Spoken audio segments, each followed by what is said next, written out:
بسم اللہ الرحمن الرحیم۔ پاک دامن ملکہ حضرت سیدنا جعفر بن محمد صادق رحمۃ اللہ علیہ الرزاق سے منقول ہے، بنی اسرائیل کا ایک شخص سفر پر جانے لگا تو اپنے بھائی سے عہد لیا کہ تم میری بیوی کی خدمت اور دیکھ بھال کرو گے۔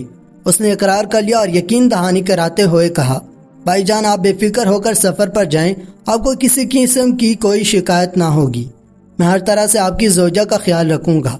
چنانچہ وہ مطمئن ہو کر سفر پر روانہ ہو گیا۔ اس نے اپنی بھابھی کے ساتھ رہنا شروع کر دیا۔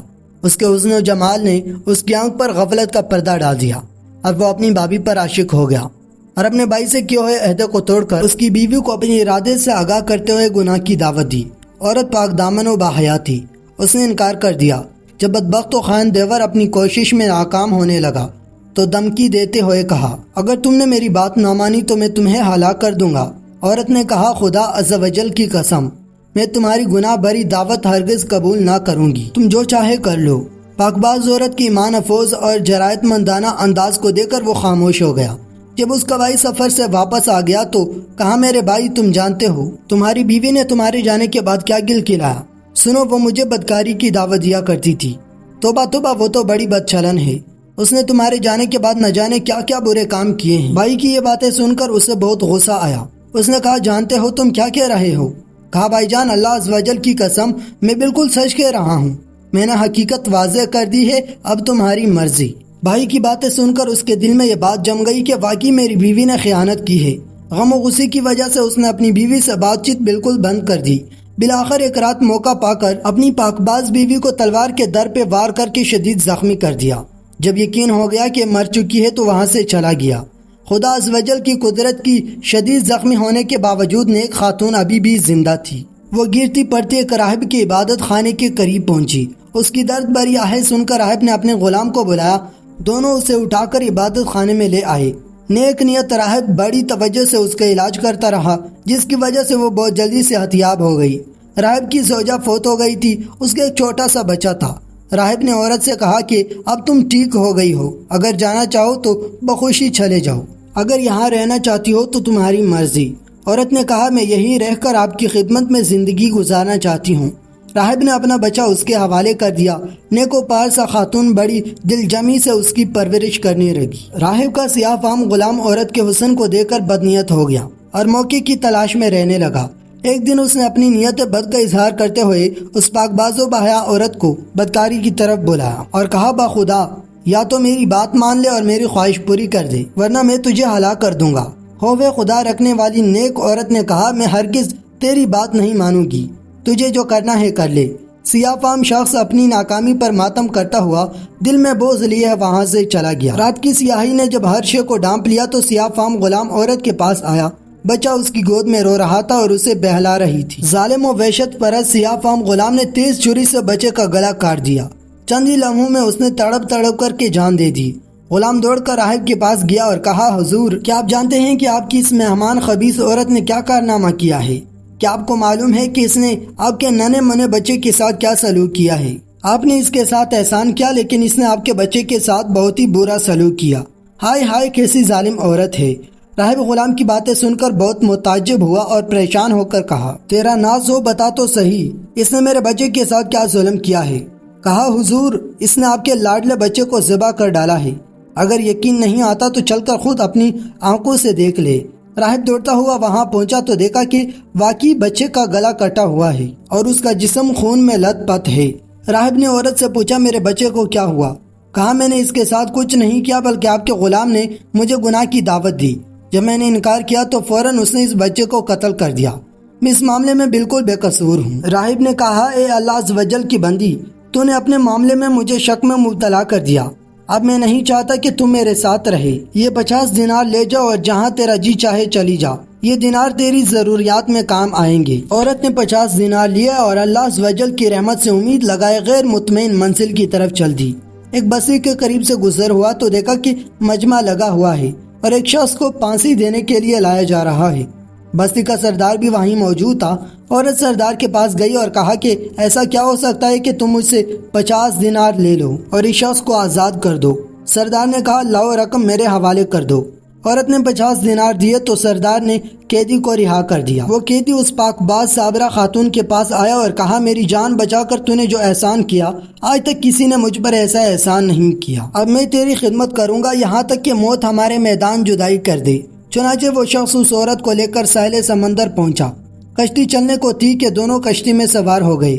عورت کا حسن و جمال دیکھ کر سارے مسافر حیران رہ گئے۔ وہ عورتوں والے حصے میں بیٹھ گئی۔ لوگوں نے قیدی سے کہا، یہ حسین و جمیل عورت کون ہے؟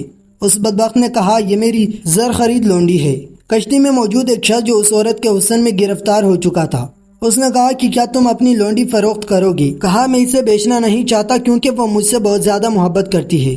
جب اسے معلوم ہو گیا کہ میں نے اسے بیچ دیا ہے تو اسے میری طرف سے بہت تکلیف پہنچے گی۔ اس نے مجھ سے عہدہ لیا ہے کہ میں اسے کبھی نہ بیچوں گا۔ مسافر نے کہا، تم مجھ سے منہ مانگی قیمت لے لے اور خاموشی سے چلا جا، تجھے کیا ضرورت ہے کہ تو اسے بتلائے؟ لالچی و احسان فراموش دھوکے باز کے قیدی نے مال کے وبال میں پھنس کر مسافر سے بہت سارا مال لیا اور کشتی سے اتر گیا۔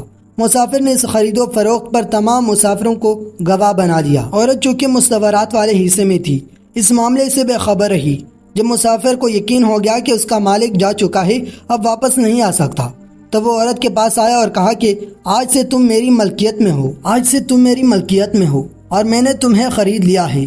عورت نے کہا کہ خدا عز و جل کا خوف کر، تو نے مجھے کیسے خرید لیا جبکہ میں آزاد ہوں اور کسی کی ملکیت میں نہیں؟ مسافر نے کہا، ان باتوں کو چھوڑ کر تیرا مالک تمہیں بیچ کر یہاں سے جا چکا ہے۔ اب نہ تو اپنے مالک کے پاس جا سکتی ہے اور نہ ہی رقم واپس کر سکتی ہے جو تیرے مالک نے مجھ سے لی ہے۔ میں نے مال کثیر دے کر تجھے خریدا ہے اور تمام مسافر اس پر گواہ ہیں۔ اگر یقین نہیں آتا تو ان سے پوچھ لے۔ سب مسافروں نے کہا کہ اللہ عز و جل کی دشمن، اس نے واقعی تجھے خریدا ہے، ہم سب اس پر گواہ ہیں۔ نیک و پاک باز جرات مند عورت نے کہا، تمہارا ناز ہو، اللہ عز و جل سے ڈرو۔ خدا عز و جل کی قسم، میں آزاد ہوں، آج تک کبھی کوئی میرا مالک نہیں بنا، میں کسی کی لونڈی نہیں کہ کوئی مجھے بیچے۔ تم اس معاملے میں اللہ عز و جل سے ڈرو۔ لوگوں نے اس مسافر سے کہا، یہ اس طرح باز نہیں آئے گی، اس کے ساتھ جو سلوک کرنا ہے کر ڈال، خود ہی مان جائے گی۔ یہ سن کر مسافر اس کی طرف بڑھا۔ جب اس مظلومہ کو اپنی عزت کا خطرہ محسوس ہوا تو اس نے کشتی والوں کے لیے بدعا کی۔ فوراً کشتی ان سب کو لے کر ڈوب گئی۔ سب کے سب غرق ہو گئے اور کشتی کے تختے پر عورت کے علاوہ کوئی نہ بچا۔ وہ عید کا دن تھا۔ بادشاہ اپنی رعایا کے ساتھ ساحل سمندر پر آیا ہوا تھا۔ تمام لوگ خوشیاں منا رہے تھے۔ جب بادشاہ نے کشتی کو ڈوبتے ہوئے دیکھا تو فوراً تیراک سپاہیوں کو حکم دیا، جلدی سے کشتی والوں کی مدد کو پہنچو۔ سپاہی آ گئے تو انہیں اس نیک عورت کے علاوہ کوئی اور زندہ نہ ملا تو اسے لے کر بادشاہ کے پاس لائے۔ بادشاہ نے حقیقت حال دریافت کرتے ہوئے نکاح کا پیغام دیا، لیکن اس نے یہ کہہ کر انکار کر دیا کہ میرا قصہ بڑا عجیب و غریب ہے، میرے لیے نکاح کرنا جائز نہیں۔ بادشاہ نے جب یہ سنا تو اس کے لیے علیحدہ مکان بنوا دیا اور وہ اس میں رہنے لگی، لیکن وہ نہار یعنی رات دن گزارتے رہے۔ وقت کی گاڑی تیزی سے چلتی رہی۔ بادشاہ کو جب بھی کوئی اہم معاملہ پیش آتا تو وہ اس پاک باز عورت سے مشورہ کرتا۔ اللہ عز و جل نے اس کے مشوروں میں ایسی برکت دی تھی کہ اس پر عمل کر کے بادشاہ کو ہمیشہ کامیابی ہوتی۔ اس بادشاہ کے نزدیک یہ پاک باز عورت بہت معظم ہو گئی تھی اور وہ اسے بہت ہی بابرکت سمجھنے لگا۔ جب بادشاہ کی موت کا وقت قریب آیا تو اس نے اپنے وزیروں، مشیروں اور رعایا کو جمع کر کے کہا کہ اے لوگو، تم نے مجھے کیسا پایا؟ سب نے بیک زبان جواب دیا، اللہ عز و جل آپ کو بہت اچھی جزا عطا فرمائے، آپ ہمارے لیے رحیم باپ کی طرح ہیں۔ بادشاہ نے کہا، اے لوگو، توجہ سے میری بات سنو۔ تم نے محسوس کیا ہوگا کہ ہماری نیک سیرت مہمان خاتون کے قابل قدر مشوروں کی بدولت ہمارے ملک کا نظام بہت بہتر ہو گیا ہے۔ میں نے اپنے ہر معاملے میں بابرکت پایا۔ میں تمہارے لیے ایک بہت ہی اچھی تدبیر کرنا چاہتا ہوں۔ لوگوں نے تجسس بھرے انداز میں کہا، علی جا، آپ حکم فرمائیں، آپ کیا چاہتے ہیں؟ کہا، میں چاہتا ہوں کہ اپنے بعد اس نیک سیرت خاتون کو تم پر ملکہ قرار دوں۔ شفیق و رحم بادشاہ کے حکم پر لبیک کہتے ہوئے سب نے عرض کی، علی جا، جیسا آپ چاہیں، انشاءاللہ عز و جل ویسا ہی ہوگا۔ چنانچہ بادشاہ نے اس باحیا نیک سیرت و صابر خاتون کو پورے ملک کی سلطنت عطا کر کے خود دار فانی سے کوچ کر کے دار بقا کا راہی بن گیا۔ اس نے ملکہ بننے میں اعلان کر دیا کہ پورے ملک کے لوگ بیعت کے لیے جمع ہو جائیں۔ حکم شاہی ملتے ہی ملک کے گوشے گوشے سے لوگ نئے بادشاہ کی بیعت کے لیے جمع ہو گئے۔ بیعت کا سلسلہ شروع ہوا۔ جب اس کا شوہر اور دیور آئے تو حکم دیا کہ ان دونوں کا علیحدہ کھڑا کر دو۔ پھر وہ شخص آئے جسے پھانسی دی جا رہی تھی اور وہ جس احسان فراموش نے اپنی اس محسنہ کو بیچ دیا تھا، ملکہ نے حکم دیا کہ اسے بھی ان دونوں کے ساتھ کھڑا کر دو۔ پھر نیک سیرت اور راہب اور اس بدکار سیاہ فام غلام آیا تو انہیں بھی لوگوں سے علیحدہ کر دیا۔ جب تمام لوگ بیعت کر چکے تو ملکہ نے ان پانچوں کو اپنے پاس بلایا اور اپنی شوہر سے کہا، کیا تم مجھے پہچانتے ہو؟ اس نے کہا، خدا عزوجل کی قسم آپ ہماری ملکہ ہیں۔ کہا، میں تمہاری بیوی ہوں۔ سنو، تمہیں بدکار و خائن بائن نے میرے ساتھ برا سلوک کیا تھا۔ یہ کہہ کر سارا واقعہ اسے بتایا اور کہا، اللہ عزوجل خوب جانتا ہے کہ تم سے جدا ہونے سے لے کر آج تک مجھے کسی مرد نے نہیں چھوا۔ میں آج بھی پاک دامن و محفوظ ہوں۔ پھر اس نے اپنے دیور کو بلا کر پھانسی کا حکم دیا۔ جب راہب نے کہا کہ آپ کی کوئی حاجت ہو تو بتاؤ، میں وہی عورت ہوں جو تمہارے پاس زخمی حالت میں آئی تھی۔ تمہارے بیٹے کو تمہاری اس ظالم و شہوت پرست سیاہ فام غلام نے ذبح کیا تھا۔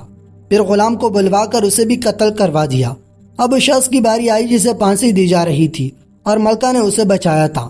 جب وہ آیا تو اسے بھی قتل کر دیا گیا۔ اس کی لاش چوراہے پر لٹکا دی گئی اور یوں وہ اپنے انجام بد کو پہنچ گیا۔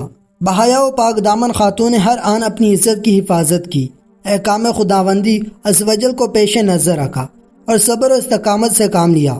آج اسے تاج و تخت اور عظمت و عزت کی دولت میسر تھی۔ جب تک خالق کائنات عزوجل نے چاہا وہ بحسن و خوبی اموار سلطنت انجام دیتی رہی، پھر اسے داری فانی سے دار بقا کی طرف کوچ کر گئی۔ اللہ عزوجل کی ان پر رحمت ہو اور ان کے صدقے ہماری مغفرت ہو، آمین ثم آمین۔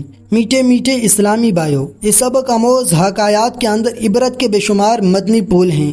مثلا بغیر تحقیق کے کسی کے بارے میں بدگمانی نہیں کرنی چاہیے۔ نمبر 2، کبھی کسی غیر محرم کے ساتھ تنہائی اختیار نہیں کرنی چاہیے اور دیور تو موت ہے۔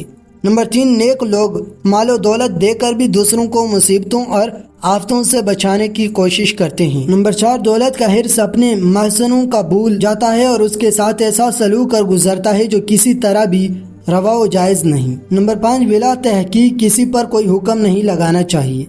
نمبر 6، شہوت پرستی گناہوں کی سمندر میں غرق کر دیتی ہے اور اس میں ڈوب کر انسان جہنم کی تہہ تک پہنچ جاتا ہے۔ نمبر 7، انسان کسی ایسی ہی حالت سے دوچار ہو پھر احکام خداوندی عزوجل کی پابندی کرے اور اپنی عزت و ایمان کو کسی قیمت پر نہ چھوڑے۔ نمبر 8، بندہ مصیبتوں، ظلم و ستم کی آندھیوں اور غم و حزن کی دشوار گزار گٹائیوں سے گزر کر ایک نہ ایک دن خوشیوں اور عزتوں کے گلشن میں ضرور پہنچتا ہے۔ نمبر 9، انسان کو اس کے برے اعمال کا برا اور اچھے اعمال کا اچھا صلہ ضرور ملتا ہے۔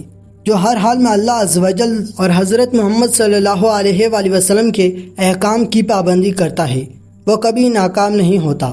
نصرت خداوندی عزوجل ہر وقت اس کے ساتھ ہوتی ہے۔ اللہ عزوجل ہمیں نیک اموار پر استقامت عطا فرمائے۔ نمبر 10، اپنی عزت و عصمت کی ہمیشہ حفاظت کرنی چاہیے۔ کسی بھی حالت میں دولت عزت کی چادر داغے دار نہیں ہونی چاہیے، کیونکہ ایمان کے بعد عزت ہی سب سے بڑی دولت ہے۔ سب کچھ چھوٹے تو چھوٹ جائے لیکن ایمان و عزت ہاتھ سے نہ جانے پائے، ورنہ دونوں جہانوں کی بربادی ہے۔ اللہ عزوجل ہمیں ایسی مدنی سوچ عطا فرمائے کہ ہم ہر حال میں حکم خداوندی عزوجل اور سنت نبی صلی اللہ علیہ وآلہ وسلم کی پیروی کریں اور گناہوں سے نفرت کرتے رہیں۔ آمین ثم آمین۔